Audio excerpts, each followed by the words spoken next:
This video is brought to you by Artistworks. Artistworks are part of True5 Studios, and they offer direct access to master musicians through their innovative online learning platform. Partnering with iconic musicians, they've crafted decades of industry experience into guided paths of online lessons. Crucially, there's an option to get personal feedback tailored specific to your playing via their unique video exchange. Get direct guidance towards your playing goals. You can use the code JNC40 to get 40% off of any of Artistworks courses.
Melody's still kicking around, and it's quite a lot of fun.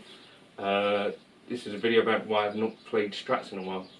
She's a bit grabby on the old face, sort of one of the features. You alright, buddy?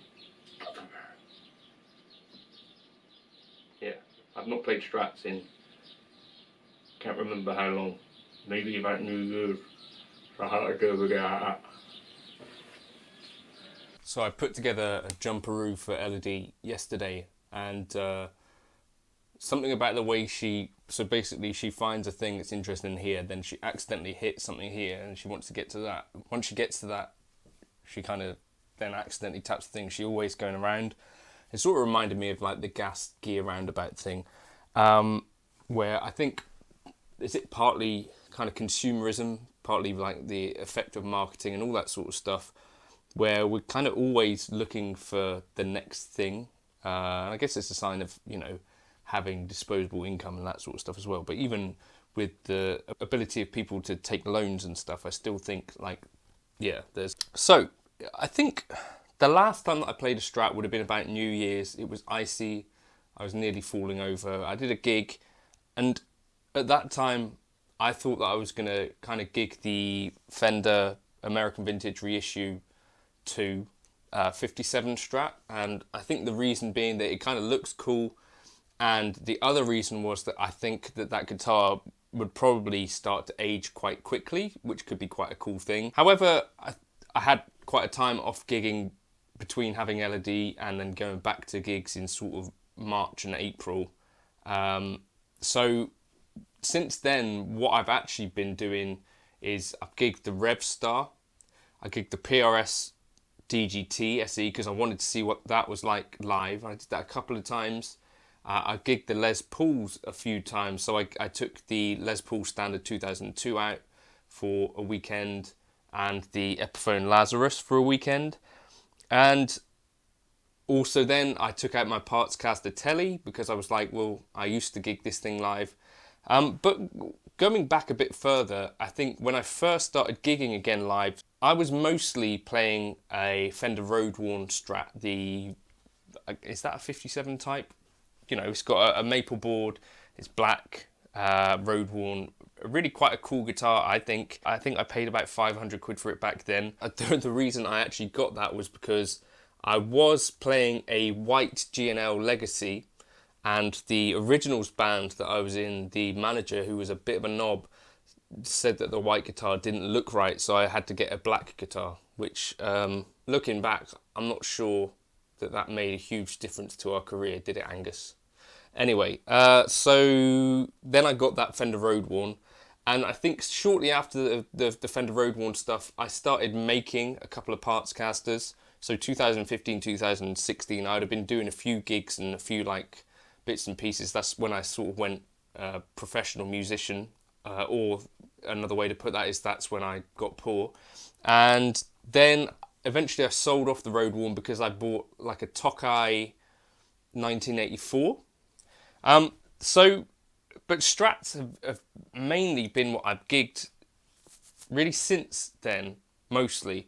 Up until recently when I kind of discovered that the Les Paul really works quite well for, or a humbucker bass guitar or P90 bass guitar can work really well for the function gigs that I do. So the first set is basically more poppy, more soul-y, and then the second set is quite heavy in terms of being mostly rock based. So you've got things like Living on a Prayer, Don't Stop Believing, Don't Stop Me Now by Queen, all the kind of fun stuff, you know, Shut Up and Dance as well. It's got quite a heavy chorus. So humbucker guitars work really nicely for that. The downside for me on the function gig with a Strat is that I do sometimes miss having the 22nd fret. Now this is a deal breaker for Corey Wong. Interestingly enough, he says that he will not play a Strat without a 22nd fret, which I don't see Corey Wong doing tons of lead playing anyway, so I'm surprised that that's a deal breaker for him, but that is what it is, and like he says, that rules him out of the vintage Strat market happily. The other thing is that oftentimes you find that if you switch, so I use the neck pickup for cleans, and I use the bridge pickup for drive. You get a bit more bite and clarity on the bridge pickup, and then a nice round tone on the neck pickup. When you're sometimes in the middle of playing things, sometimes you don't get that switch, and then it can be really thin and plinky on the clean stuff with bridge. And yeah, that's a thing I've noticed. The compressor does actually make that a bit better, I think. And yeah, the other reason that I've not been gigging them live is that I used to gig the blue Strat, and this is my favourite guitar, but it started to get, I can't remember, either I loaned it to someone or the cases that I'm using caused a little bit of damage, but basically it got these marks along the back of the neck, the sort of thing that had either come from a ring or from a zip, and I kind of got turned off the idea of taking that out and gigging it because I don't want to, you know, get my best guitar damaged. So those are the reasons that I've not been playing my favourite type of guitar live, which I think is slightly silly. So I think maybe I'm going to take this one out tonight because if I take this one out with the green one, maybe, because I do think I'm missing playing a Strat a little bit, and Living on a Prayer is not in the set list at the moment because the singer wants to rest her voice.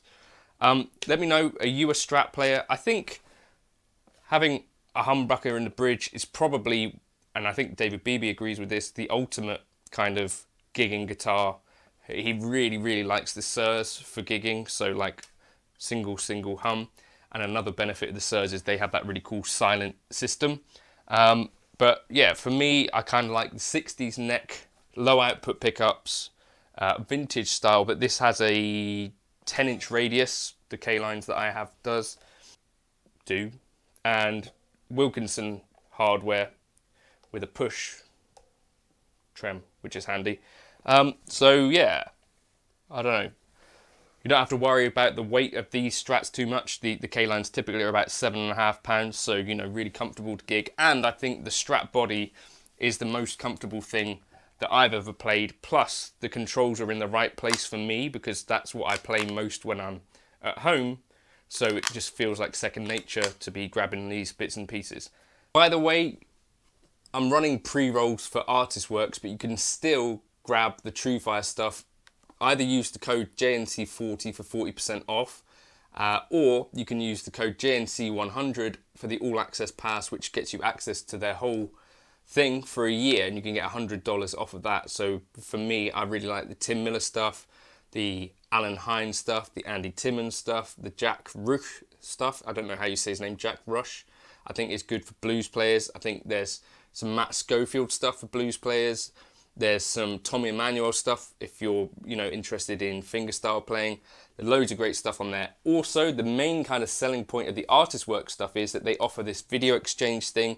And so with their players like Jared James Nichols, Paul Gilbert, who obviously you've heard of, and Martin Taylor and some others, basically you can send them a video of your playing with some questions around, you know, whatever it is that you want to ask them, and they literally film a video for you, and you can have video exchange with these players that could be your heroes. You know, so Paul Gilbert, of course, an incredibly innovative and influential guitarist and a great teacher. So yeah, I don't know, Artist Works interested for that. So JNC40, you can get money off of the Artist Works stuff with that code as well, or JNC100 for the All Access Pass on TrueFire. That's still running, and just wanted to let you know about that.